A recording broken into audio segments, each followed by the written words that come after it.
Conor Benn takes on Adrian Granados this weekend to kick off Matchroom's second season of Fight Camp. Conor Benn has never been a fighter that I have had particularly high hopes for. Like many, I believe that he lost to Cedric Peno in their first fight, which is probably the best sixth rounder I've ever seen in my entire life. But overall, he never struck me as having any outstanding qualities. His skills, for my money, always seemed to be underdeveloped. His athleticism was okay, but nothing to write home about. And I also felt that he was undersized for the weight class that he fights in. Just to give an anecdote, I've seen Conor Benn a few times in person, and he is very small. He's small in terms of height, but also just his frame. I know he's packed on a bit more muscle over the years, but he's very small. I was joking with Hatman not long ago and actually said that Conor Benn was built like a schoolboy, because he just hasn't got like a very mature body. He's very small and not very doesn't have a big build, just a small man. Despite this though, I must admit that Benn has been on a very clear upwards trajectory.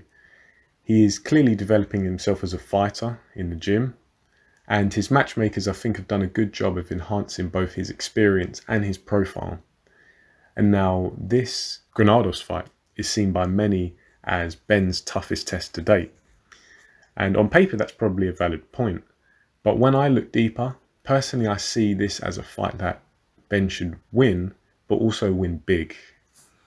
Granados is by far the most experienced fighter that Benn has come up against.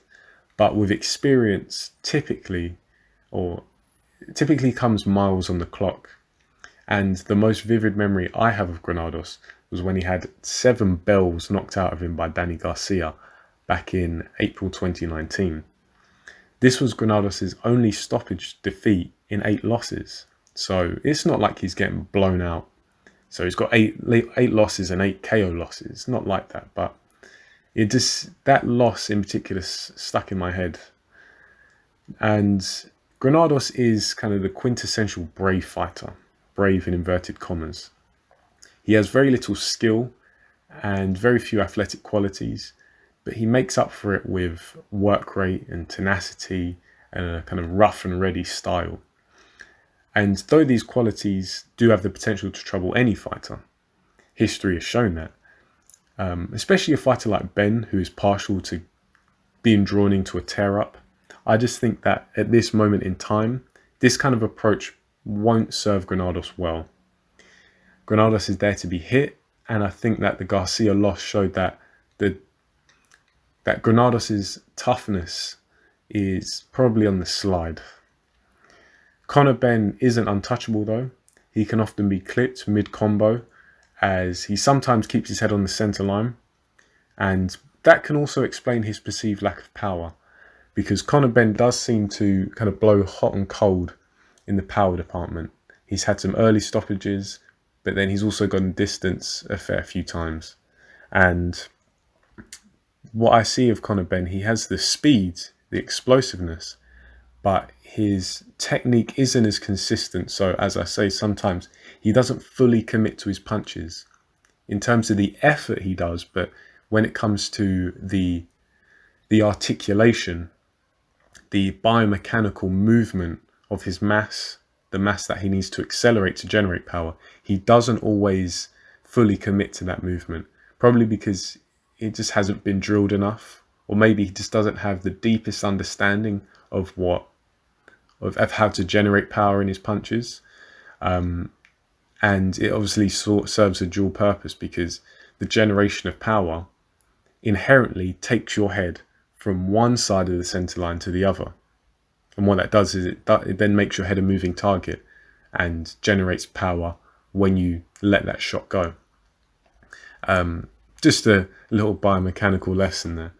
But Benn's positional awareness isn't the greatest. He'll often move his head seemingly just for the sake of moving it, because his coach says so, or because he believes that that's what gets you success in boxing. And you can kind of understand why, as I just explained.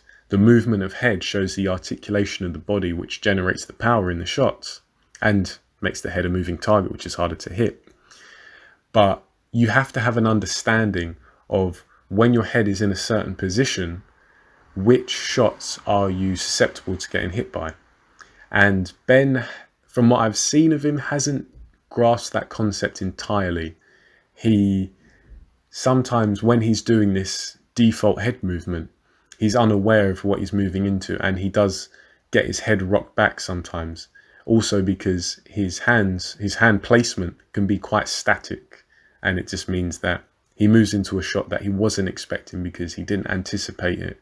He wasn't completely focused on the dangers. So yeah, he does get his head rocked back sometimes. Not a great look, but it shows that there's still a lot that he has to brush up on. Even though Benn has these flaws, I do believe he has a good chance of becoming the second man to stop Granados. I think that a Benn stoppage is likely to come in the first 3 rounds. And if Granados is able to survive those opening rounds, then I can see him being able to stay in there for the long haul. And maybe even win a round or 2.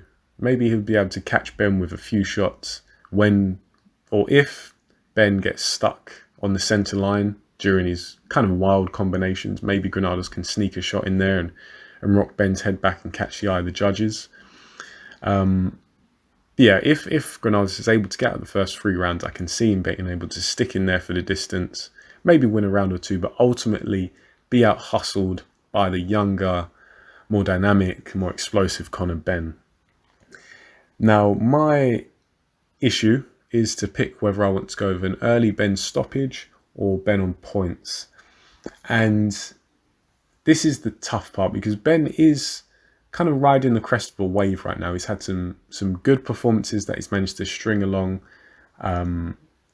with, some decent competition. He obviously stopped Samuel Vargas last time out early, but many people, including me, would say that stoppage was a bit too early. The referee should have let go on a bit. But Benn is obviously, he's on a high right now. He probably has unshakable confidence, and Granados hasn't looked good. He is the Garcia loss has been a while, so it's not like he got sparked up by Garcia in his last fight. He's had some outings since then, and he hasn't been stopped. But I believe that Conor Benn maybe is more explosive, more sudden than Danny Garcia, and for that reason I think he may be able to catch Adrian Granados cold, as I say, in the first 3 rounds. And I hope we don't, but I think we may end up with another British stoppage, as it's come to be known as. So I'm going to nail my colours to the mast, and I'm going to go for Benn in the first 3 rounds, potentially an early stoppage. That's my take on this fight. It's my 2 cents. If you want to discuss this fight in the comments, leave a comment. I'll get back to you. Like, share, subscribe, all that good stuff. Thanks for listening, and I'll catch you in the next video.